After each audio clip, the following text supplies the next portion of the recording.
Well, Trump is always good for a topic and a bit of crack and a bit of fun. Trump, it's the 9th of February 2025.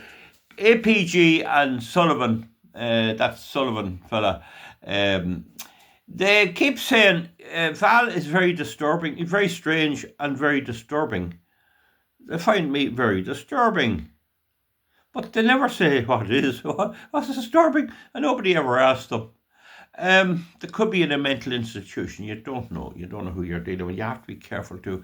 I don't like to upset people, maybe in a nursing home or that. But one of the things on Christmas Day in Kingscourt in County Cavan, there was a big crowd at Mass, 12 o'clock Mass, and there was 3 voted for Donald Trump. Now I'll say no more. There was 3 voted for Donald Trump. In other words, they voted in a state in America for Donald Trump. Some of them were over there, some of them were citizens, some of them had postal votes. That's only in one town. Now, he won the election anyway, that's the thing. Now, one of them whom I know is a man. He's not from around my country. But he made the point that with all the razzmatazz about Trump, if you ask anyone what did he do wrong, they cannot tell you. They can't tell you. I have a neighbour here who I don't like Trump. Oh, I don't like him. And I say, why? Oh, he hates women. He hates women. Oh. And I said, how do you mean he hates women? Totally fabricated. Totally told all this by RTE, and they can't get it out of their head. My response to them is the devil rub it up, yes. I'm now meeting people who I know hate Trump, and when I meet them, hold on a minute, you haven't now. He'll screw you good, and that's what you deserve with your Fianna Fáil or your Fine Gael. Anyway, that's the point. They don't know why they dislike him. But one of the things he's after doing now is, we dealt with the USAID, and the newspapers and all of them that got this money are denying it big. Oh, we got nothing. We got nothing. Nothing. 50 billion a year gone, and nobody knows where it's gone. I'd say the truth is a lot of them didn't get all that was said. I'd say it was siphoned off. So, New York Times, big money. Politico is supposed to have got 8 million last year, and they're saying it was subscriptions. So essentially, if you're the Department of Finance in Dublin, it might have a subscription to the Irish Times and get it delivered to the door. But it's millions. And of course, government departments are entitled to have a read at what goes on and find out. That is a legitimate thing, all right, it has to be said. So anyway, that's the story with it. But I wouldn't be at all surprised if a lot of it, if there's not a whole lot of people in jail at the end of it. Now, we can see the reason with the lefties and the Democrats in America and the Fine Gael party here, why they hate Trump and why they tell RTE to hate Trump. Because if you see this, what's been cut, 70,000 to one place, that's one we know in Ireland. That'll be going, I'd say. So we can see why they didn't like him. Now, the other thing a lot of people don't know is that artists have a special tax in America, and he's cutting that. But another thing he did is he withdrew the security clearance to Joe Biden, as Joe Biden did to him. Pulled it. Biden can't go into the Capitol buildings now. He doesn't have security clearance.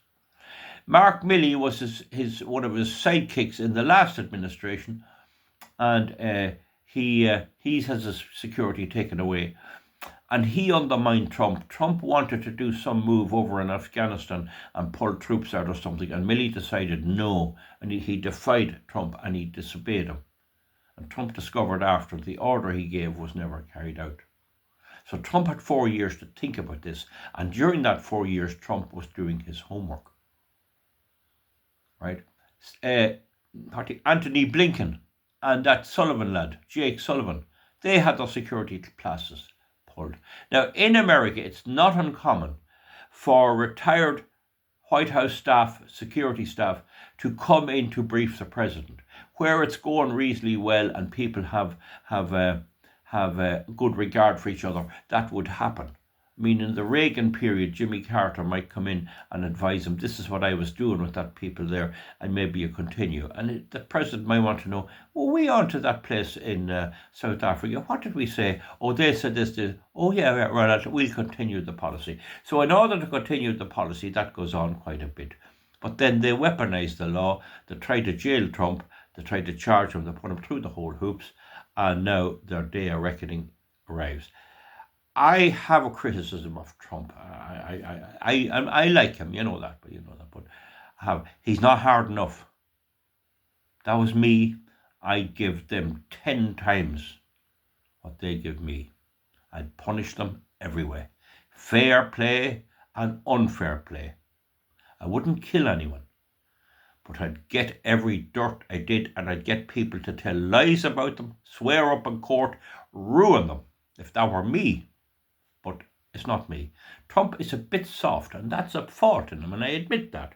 But anyway, the thing about it is, now he's withdrawing all this security clearance. And you see, they thought they'd have security clearance. They'd be able to go in and find what's happening, what Putin is saying. And then they'd come out and they'd spill it to the Democrats. They'd tell Adam Schiff and Chuck Schumer and Nancy Pelosi. They'd have them fully briefed. And then they'd find some little fault in it. They'd spill it off to the media, and the media would write stuff on it. What Trump is saying, there's the door, out you get. Get out! So in that regard, he's like me. I wouldn't have them in around the place at all. And he has them all banned. Now, there's another military strategy in war where you deceive your energy big time. There was an example of it with General Patton in the Second World War. He had a kind of a fake army. There was only a certain amount of them there. He had fake soldiers and all this, and signals going between them. Hitler thought there was 10,000 of this army, and he threw the Germans to one side so that he could have the Normandy landings. They thought they were coming somewhere else, and that's very, very good in war. You do that all the time, and people do it all the time in business and everything else. You don't. It's like me, the time I used to be trying to buy the cattle in the mart. If you went in and tried to buy one, they'd bid you up. They wouldn't let you buy because they wanted to be buying for you and you pay them. So if you were going to buy one, they'd try and make him very dear. So when you go home to your parents, they'd say he was very dear. But what I used to do is I'd bid on old crocks of things, bad cattle, bid away, and then I'd walk out on the street. And the next thing they'd come running out after me, they'd be bidding on their own cattle. Well, when the good one had come up, then I'd just bid on that one as a matter of fact, and I'd get him. So I had a way of dealing with it. I threw out a falsehood. And you see, you never get that in the media. The media is incapable of understanding that. And the likes of Trump would be well schooled by certain military men. And what he's doing too with the media and all, he's doing the tariffs in Mexico. And they are not their own people. No media man, no New York Times or any of them or Washington Post is entitled to write a piece. It has to be run by the editor, and the editor has to run it by all the people in the deep state, including the USAID and the CIA and all. That's the way they have it rigged up. Because if you don't toe the line, they make it hard.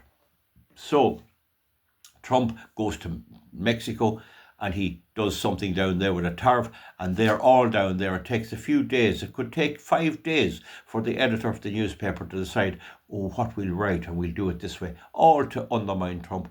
But the meanwhile, when he does it down in Mexico, he moves up to Canada, and he does the very same up there. So now they have a team down in Mexico, and if this going on in Canada, who are they going to get doing it down there? Or people are down here, and meanwhile he comes on, and he does something else. He decides to do something about Europe, or he tries to do some meeting. So he's announced the Mexico thing, tariff thing. He's announced the Canada tariff thing, and that's still to play for. There's a bit of negotiations there. Meanwhile, it's announced that he has been on to Putin and he's going to have talks. So they're not able to handle him. They cannot get down and make up the false story. It's happening too fast. And that's a well-known, there's a name on that, I might post it underneath. And so he's well briefed. There's somebody briefing him well on how to fool the whole lot. Nothing he takes can be taken at face value, because if I were in his position, I'd be throwing out falsehoods. I'd be making it appear I'm bidding on that old poor animal over there, half-starved and bad breeding. not worth much, I'd be making, I want him. And everyone would say, he's mad for him. Oh, bid him on. You see, and then, but I'd never bid, I'd stop. And then they're stuck with him. Well, you couldn't publish that in the paper. You couldn't write that down in the paper because it's too complex. People say, oh, I don't kind of know now what you're doing. And card playing is a bit like that. I don't know why people don't get this, because in card playing there's a bit of bluff in it as well. It's all about bluffing. Oh, great hand here. You might have nothing. So that's part of the game of life. And Donald Trump wrote the book, The Art of the Deal, and he's right in most of that. Now, I have to say, I read bits of it. I didn't read it all. But one of the things you do, and one of the things I used to do in my former life, I'm gone out of the Gardaí 20 years, we'd be trying to clear up old crimes at Christmas there, and there'd be something big happening, a stabbing in Dublin or something, and I'd take in a lad that I suspected stole money out of the priest's house and maybe took a television set out of a house or something, and I'd accuse him of doing the crime in Dublin. And you get that fussed out of him. I didn't do it. When he'd go in, he'd admit the other one. We used to use that old trick all the time. There were several old tricks like that, but it wasn't unfair, because they'd have to tell us and give us a description of how they took the television. Do you understand? Anyway, it's all very entertaining. I don't know what will happen, how it will go. I think it looks like Trump just wants out of the Ukraine. He wants out of Europe. He's going to dump the whole lot of them and go on and build up America. And that would be very wise, because history tells us that an American president that delivers for the rest of the world loses at home. You deliver at home.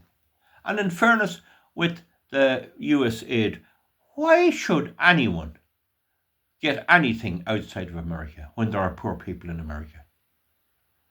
Why should anyone get 30 euros? Huh? Why? What's it to do with America? Oh, why don't we? Why don't we give a lot of foreign aid as well? The governments of the world are determined to let in all the migrants they can and give all the wealth of the people away. Well, the reason is the muggles and the dopes vote for them. They shouldn't, but they do. And they see, in America, if you excuse me for saying so, in America, if there's a war, it's the American factory worker will have to work to produce the munitions and the steel and all that. It's the American young fella from Oklahoma that'll have to go over, take a bit of training, and be parachuted into Europe, into Poland, and lie out there on a cold night like that in the ditches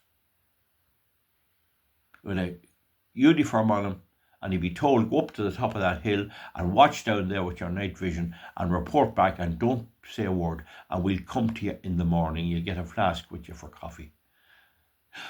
They're the ones who'll have to lie out there in the bushes all night, or stand on a roadblock and plod through the muck, and maybe an odd shot being fired at them. It's the Americans that'll do it.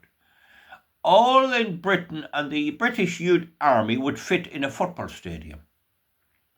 All the Europeans are all kind of Napoleons, knickerbockers. Transgender. Oh, the soldier, the captain is wearing his fishnet tights. Oh, he has a bulge in the front, and he has a bra, and he has his breasts enhancers. Oh, the captain, and he'd give an order. Oh, fire! Oh, fire and charge! And he'd nearly have a crescendo, a happy moment in the middle of it. And the young Americans with their normal lads expected to take bullets for that idiot. You get the point? When you are the one that has to pay the money for NATO, when they waste their money on green junk, LBGPQ and everything else, and you're American and you have to pay for it, and you have to pay for NATO, and you have to supply all the backup and the military and everything else, and they won't even pay their way despite the fact that they're wasting money all over the place. When you have to do that, and your son or the son himself or the daughter has to go over and plod round the bogs of Europe, your voting can be quite different. Your voting can be quite different. At the at the Republican Party convention last year when they were selecting Trump. An old 94-year-old veteran came out and he explained where he was in combat, and he had been in combat. I think he was in the Second World War, actually, just about. But he said, with Donald Trump as commander-in-chief, of the army, that's the president of the United States, excuse the cat, oh, she's wet, but with Donald Trump, the commander-in-chief of the army, I'd go back up that hill again. Because he knows Trump wouldn't let him down, whereas the other crowd, the Democrats, would. They couldn't be relied on. Does that make sense to you? That's why the difference is, that's why the Americans elect Trump and the Europeans elect Knickerbocker Glory, Macron, your woman Ursula von der Leyen, and all these idiots, and Starmer in England. That's why. They think they will not have to plod through the muck. The Yankees will do it for them. And the Yankees are saying, if we have to plod through the muck, we're going to have the president we want, not the president Europe wants. Does that explain it to you? Say hello here. I don't want you to knock out the camera. This is Jewish. She's a bit damp. Good luck. Good night. Comment underneath. That fella there that's saying I'm disturbed. Is it he that's getting disturbed? I don't feel one bit disturbed. He's a APC, and there's another fella there, O'Sullivan. I think there's something wrong with them two boys. We'll see you back. Good luck. Thank you.